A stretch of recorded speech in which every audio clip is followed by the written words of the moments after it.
Dan setelah dia menengok ke belakang, dia begitu shock karena mukanya berhadap-hadapan langsung dengan makhluk yang bernyanyi tadi. Ternyata yang dilihat kakek Dulo itu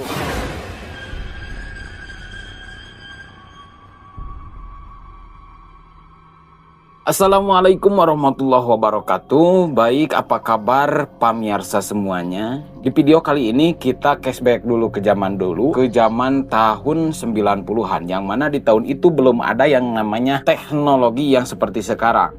Jangankan teknologi seperti gadget, apalagi sinyal internet, bahkan yang mempunyai HP pun belum ada di waktu dulu. Jangankan boro-boro sinyal internet, listrik pun belum ada. Saya mendapat kisah ini dari seorang kakek yang bernama kakek Dulo. Beliau adalah seorang kakek yang umurnya sekarang udah di atas 80-an. Sekedar informasi, nama yang saya bawakan di sini sudah saya samarkan semuanya. Yang namanya zaman dulu itu belum ada perlistrikan apalagi kendaraan. Jangankan Lamborghini pick up juga belum ada. Ada juga dulu tuh namanya mobil gelebeg nih. Yang mobil gelebeg itu yang digolek kayak gini nih. Nyalainnya digolek kayak gini. Blebek kayak gitu. Itu pun masih jarang. Sekali waktu seorang kakek Duloh itu mau mengambil lemari di saudaranya yang kebetulan beda kelurahan dengan kakek Duloh. Kita sebut saja namanya kakek Hamid. Jadi kakek Duloh itu mau mengambil lemari dari kakek Hamid. Kakek Hamid itu bisa dikatakan sebagai tukang mebel yang tukang membuat lemari atau semacamnya gitu. Berhubung di kampung, kalau waktu siang itu tidak ada, sedangkan kakek Dulo bekerja dari pagi buta sampai malam buta juga. Kata istilahnya kayak gitulah. Misalkan kalau sekarang dari pagi sampai asar gitu, tapi kan kakek Dulo harus istirahat dulu gitu. Selesai sholat maghrib, kakek Dulo memutuskan bersama kakek Engkos untuk pergi ke rumahnya kakek Hamid. Mengambil lemari yang dijanjikan oleh kakek Hamid bahwa lemari itu sudah selesai. Entah dari mana dapat kabarnya, tapi kalau zaman dulu mungkin gitu. Kalau zaman dulu bisa talatah gitu. Maksudnya teh bisa nyampeinnya lewat orang lain gitu. Titip sahur apanya bahasa Indonesia, pokoknya nama gitulah, lewat orang lain gitu. Jadi dia dapat informasinya itu bahwa lemari yang dia pesan ke kakek Hamid itu udah selesai dari tetangganya atau dari kerabat-kerabat yang lain gitu, karena belum musim handphone dan sebagainya. Setelah selesai sholat maghrib, kakek Duloh langsung mengajak kakek Engkos untuk pergi ke rumahnya kakek Hamid. Dengan kakeknya, agak susah nih saya ngomong. Jadi Duloh dan Engkos langsung beranjak pergi ke rumah Hamid. Itu tapi gak enak, asa gak sopan gitu ya sama kolot kayak gitu. Udahlah kayak katanya aja. Intinya mereka berdua memutuskan untuk pergi ke rumahnya kakek Hamid. Di dalam masa perjalanan, beliau berdua diteror dengan hal-hal mistis. Jadi zaman dulu itu kadang-kadang mitos juga bisa jadi kenyataan. Soalnya dari rumah kakek Duloh ke rumah kakek Hamid itu jaraknya lumayan jauh, sekitar 88 jam itu dengan jalan kaki. Enggak lah masa segitu ya. Di tengah perjalanan sebelum nyampe ke rumah kakek Hamid juga, beliau berdua, kakek Engkos dan juga kakek Duloh, sudah diteror dengan hal-hal yang mistis. Mulai dari suara gonggongan anjing, gelantungan di atas pohon, lewat kepala doang gitu. Karena zaman dulu itu yang namanya mitos kadang-kadang itu bisa terjadi. Hal mistis seperti itu kadang-kadang bisa terjadi. Mau percaya mau enggak, kembali lagi ke pendirian kalian masing-masing. Tapi cerita yang saya dengar seperti itu. Di tengah perjalanan pertama, kakek Duloh mendengarkan suara gongongan anjing. Mereka mencari sosok itu tapi nyaris tidak ditemukan. Bahkan tidak ditemukan sama sekali. Di tengah-tengah perjalanan mereka berdua terus diteror akan hal-hal mistis kayak gitu kan. Sampai ada yang bergelantungan di atas pohon, tapi mereka saking udah biasanya melihat hal-hal seperti itu, mereka enjoy aja berjalan tanpa memikirkan apapun. Sampai di rumahnya kakek Hamid, mereka pun menceritakan hal-hal yang seperti itu ke kakek Hamid. Tapi dasar mereka sudah tidak menghiraukan hal-hal seperti itu. Bahkan mereka semua yang mendengarkan cerita kakek Duloh dan juga kakek Engkos itu biasa saja untuk mendengarkan hal itu gitu kan. Karena hal seperti itu udah biasa di telinga mereka. Tapi sebelum pulang dari rumah kakek Hamid, kakek Dullah merasakan sesuatu yang aneh, seakan-akan tidak biasa. Begitupun dengan kakek Engkos. Mereka berdua seperti kontak batin. Mereka berdua berbicara dalam hatinya masing-masing, mengatakan, wah, kayak ada yang aneh. Nggak biasanya kita pergi malam-malam, tapi ini perasaan ada yang lebih dari waktu-waktu yang sebelumnya.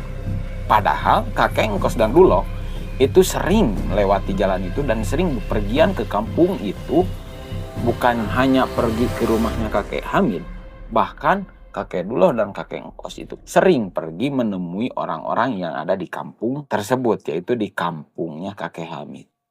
Sebelum mereka memutuskan untuk pergi, kakek Hamid tiba-tiba bicara dengan suara yang agak berat. Kalau kata bahasa Indonesia, dia ngomong dengan bahasa Sunda. Adek, marane kudu hati-hati. Nggak seperti biasanya kakek Hamid tiba-tiba ngomong kayak gitu ke kakek Duloh dan juga kakek Engkos. Setelah menceritakan hal-hal yang mereka alami di perjalanan, kakek Duloh dan juga kakek Engkos pun memutuskan untuk pulang karena jam menunjukkan udah jam 11:30 malam. Karena mungkin mereka keasikan ngobrol dan juga menceritakan tentang pengalaman yang mereka alami di perjalanan. Tapi tetap yang namanya kakek Duloh, namanya orang jadul gitu kan, pastilah sedikit-sedikit punya mata batin atau juga bisa dikatakan punya ilmu gitu kan. Mengatakan dalam hatinya kayak gini, ini ada yang gak beres ini, di perjalanan kita akan apa lagi gitu kan. Terus mereka pun memutuskan untuk pulang dan membawa lomari itu dengan cara digotong karena belum musimnya kendaraan. Dan mereka pun beranjaklah pulang dari rumahnya kakek Hamid dengan mendandani lemari yang sudah jadi, yaitu lemarinya kakek Duloh yang sudah dibikinkan oleh kakek Hamid. Setelah itu pamitanlah seperti biasa dari rumahnya kakek Hamid, tapi kakek Hamid bicara dalam hatinya sepertinya mereka itu bakalan ada yang ngikutin gitu. Dalam hati kakek Hamid bertanya-tanya, siapa yang akan ngikutin mereka gitu kan. Langsunglah kakek Duloh dan juga kakek Engkos itu menggotong lomari yang dia pesen dari kakek Hamid. Ternyata benar guys, di tengah perjalanan kakek Duloh dan juga kakek Engkos diteror oleh makhluk yang tidak terduga. Di tengah perjalanan mereka kan gotong lemari tuh, kakek Duloh di depan, kakek Engkos di belakang. Dengan bambu yang mereka pikul di tak-taknya ini, mereka melaju dengan pelan dan ekstra hati-hati. Karena yang namanya lemari itu ada kacanya juga. Takutnya itu kan lemari baru, takut jatuh atau gimana. Terus dengan perlahan mereka berjalan dengan ekstra hati-hati. Di tengah perjalanan terdengar suara lirih kayak orang yang lagi bernyanyi. Tapi suaranya suara cowok. Dengan suara besar dia bernyanyi kayak gini.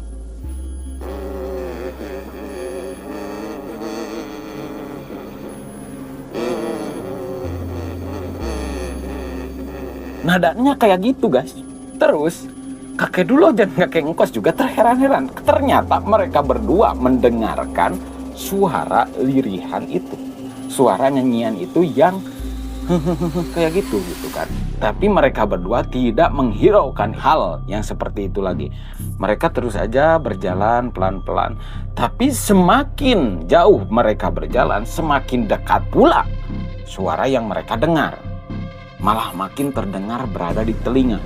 Kakek Engkos yang duduknya di belakang, yang posisinya paling belakang, ini kan kakek Duloh, ini kakek Engkos, tiba-tiba berbalik arah, langsung balik setik gitu kan. Jadi kakek Duloh yang ke depan. Secara otomatis kakek Duloh kaget, sekaget-kagetnya karena menyaksikan kelakuan temannya yang tiba-tiba berbelok, tiba-tiba menyusul dia ke depan. Otomatis lomari yang dia gotong otomatis jadi ngebanting gitu kan ke badannya kakek Duloh. Tapi setelah itu kakek Duloh bertanya, lu ngapain Kos sampai berbalik seperti itu, sampai nyusul gua seperti itu, kata kakek Duloh. kakek engkos menjawab dengan suara yang pelan dan penuh dengan ketakutan. Beliau berkata, "Loh, kamu dengar sesuatu enggak?" kata kakek engkos. Ternyata kakek Duloh juga mendengarkan hal tersebut. Ternyata kakek Duloh juga benar mendengarkan suara lirihan nyanyi-nyanyi yang kayak gitu. Terus di tengah perjalanan yang dalam posisi lemari masih dalam gotongan itu, kakek Duloh ngobrol dengan kakek engkos. "Iya, gua juga dengar ada suara yang ngikutin kita dari belakang tadi. Tapi mereka berdua saking beraninya, lemari yang digotongnya itu ditaruhlah." Kakek Duloh setelah mendengarkan pernyataan dari kakek engkos, dia pun merasa penasaran, ada apa sih di belakang ini. Setelah dia menengok ke arahnya kakek Duloh yang tiba-tiba menyalip dia dengan membawa lemari, dia dengan rasa penasaran yang begitu penuh dan juga begitu tinggi, dia pun perlahan menengok ke belakang.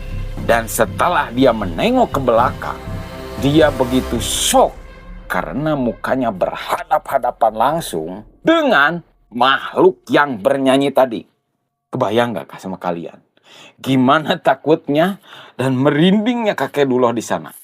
Setelah menoleh ke belakang, ternyata dia beradu muka dengan makhluk yang bernyanyi di belakang tadi, guys.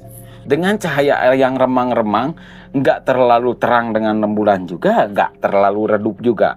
Pokoknya cahayanya remang-remang gitu, guys. Setelah mereka berpapasan muka, saling berhadap-hadapan, kakek Duloh terkejutnya luar biasa. Ternyata yang dilihat kakek Duloh itu cucunya sendiri, guys. Ternyata di kampungnya kakek Hamid itu, kakek Duloh mempunyai cucu yang bernama Anwar. Anwar maksudnya mau pulang dulu ke rumahnya, mau berkunjung gitu kan. Dia jadi kalau kata istilahnya Anwar itu mempunyai rumah di kampungnya kakek Hamid, tapi mau pulang dulu ke rumah ibunya Anwar. Kita sebut saja Ibu Siti ya. Mau pulang dulu ke rumah Ibu Siti, yaitu ibunya Anwar dan anaknya dari kakek Duloh. Terus setelah itu Anwar tadinya mau maksud pulang dan tidak tahu bahwa kakek Duloh juga pergi ke sana. Kalau tahu kakek Duloh ke sana, mungkin Anwar juga akan mendatangi rumahnya kakek Hamid untuk ikut bareng pulang. Dikarenakan mereka juga zaman dahulu, kata saya bilang tadi di awal, belum ada komunikasi seperti handphone kayak gitu. Jadi setelah kakek Hamid pergi, Anwar pun menyusul. Sedangkan Anwar tidak tahu siapa yang menggotong lemari, siapa yang lagi berjalan berdua. Anwar gak tahu siapa itu, cuman Anwar merasakan bahwa di perjalanan dia mempunyai teman. Kalau kata istilah bahasa Sunda mah turut ludeng gitu. Jadi ada teman untuk pulang ke rumahnya. Setelah di perjalanan Anwar pun iseng menyanyi-nyanyi, sedangkan kan Anwar orangnya bisa dikatakan kekar, suaranya besar juga gitu. Emang suaranya Anwar kayak gitu. Di tengah perjalanan Anwar melihat dua sosok kakek-kakek yang sedang menggotong lemari. Anwar pun merasakan hatinya senang sehingga dia bernyanyi-nyanyi di tengah perjalanan. Dan tidak disangka ternyata yang dia ikutin dari tadi adalah kakeknya sendiri, yaitu kakek Duloh, guys. Jadi sebenarnya cerita kakek Duloh itu tidak pernah dicegah yang namanya makhluk-makhluk astral. Itu hanya kesalahpahaman kakek Duloh terhadap cucunya sendiri. Kalau Anwar udah sadar bahwa di perjalanan itu dia mempunyai teman untuk dia pergi ke kampung dia tersebut. Entah apa yang mau dibawa Anwar dari rumahnya ibunya, walau alam saya tidak tahu dia mau ngambil apa. Yang jelas dia bertemu kakeknya yang sedang menggotong lemari di perjalanan bersama kakek engkos, guys. Gitu ceritanya. Jadi itu mah hanya prank dari seorang Anwar terhadap kakeknya, guys. Setelah ketahuan Anwar, masih ada lagi nih, guys. Setelah ketahuan bahwa Anwar yang ngikutin kakek Duloh bukan hantu, dimarahin langsung, guys, sama kakek Duloh itu. Si Anwar itu dimarahi itu, guys, sama kakek Duloh. Lu ngagetin orang tua aja lu.